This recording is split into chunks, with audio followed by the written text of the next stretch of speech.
नमस्कार दोस्तों, शिवा स्टोरी में आप सभी का स्वागत है। आज जो हम बताने जा रहे हैं वो है अगले जन्म में क्या बनेंगे आप। दोस्तों, चैनल को सब्सक्राइब नहीं किया है तो चैनल को सब्सक्राइब जरूर कर ले। मैं इसी तरह का ज्ञानवर्धक बातें लेकर रोज आता हूँ। तो चलिए, क्या है अगले जन्म में आप क्या बनेंगे, इसके बारे में जानते हैं। शास्त्रों के अनुसार मनुष्य को अपने कर्मों के आधार पर ही मृत्यु के बाद स्वर्ग और नरक में जगह मिलती है। उसके कर्म ही बताते हैं कि वह अगले जन्म में क्या बनेंगे। धार्मिक ग्रंथ गरुड़ पुराण में बताया गया है कि मनुष्य धरती पर जो कर्म करता है उसके आधार पर ही उसको फल मिलता है। इस पुराण में मनुष्य के कर्मों को लेखा जोखा बताया गया है। आमतौर पर हिंदू धर्म में गरुड़ पुराण किसी व्यक्ति की मृत्यु के बाद पढ़ा जाता है। इसके अनुसार व्यक्ति को अच्छे बुरे कर्मों के आधार पर ही स्वर्ग नरक में जगह मिलती है। साथ ही इस पुराण में यह भी जानकारी दी गई है कि मनुष्य के कर्म ही उनके अगले जन्म का निर्धारण करते हैं। आइए जानते हैं कि कर्मों के आधार पर अगले जन्म में क्या बनेंगे आप। गरुड़ पुराण के अनुसार जो लोग महिलाओं का शोषण करते हैं वह अगले जन्म में भयानक रोग से पीड़ित होते हैं।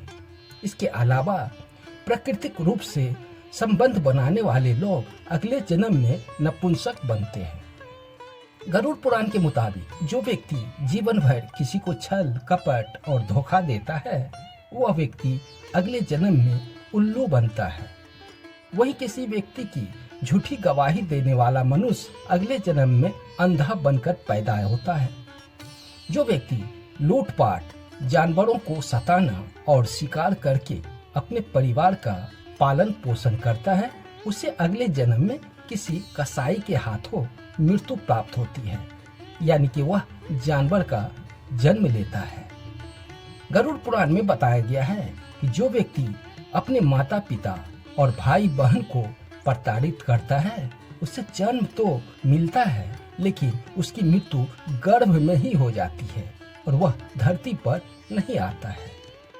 गरुड़ पुराण अपमान करने वाले व्यक्ति के लिए नरक का रास्ता खोला जाता है। ऐसा व्यक्ति अगले जन्म में जल रहित वन में ब्रह्म राक्षस बनकर पैदा लेता है। जो पुरुष महिलाओं की तरफ आचरण रखते हैं या उनके आदतें एवं स्वभाव में महिलाओं की झलक दिखती है तो ऐसे पुरुष अगले जन्म में स्त्री के रूप में आते हैं। गरुड़ पुराण के मुताबिक जो व्यक्ति मृत्यु के समय भगवान का नाम लेता है तो भगवान उनकी मुक्ति का मार्ग खोल देते हैं। यही वजह है कि शास्त्रों में मरते समय राम नाम लेना महत्वपूर्ण बताया गया है।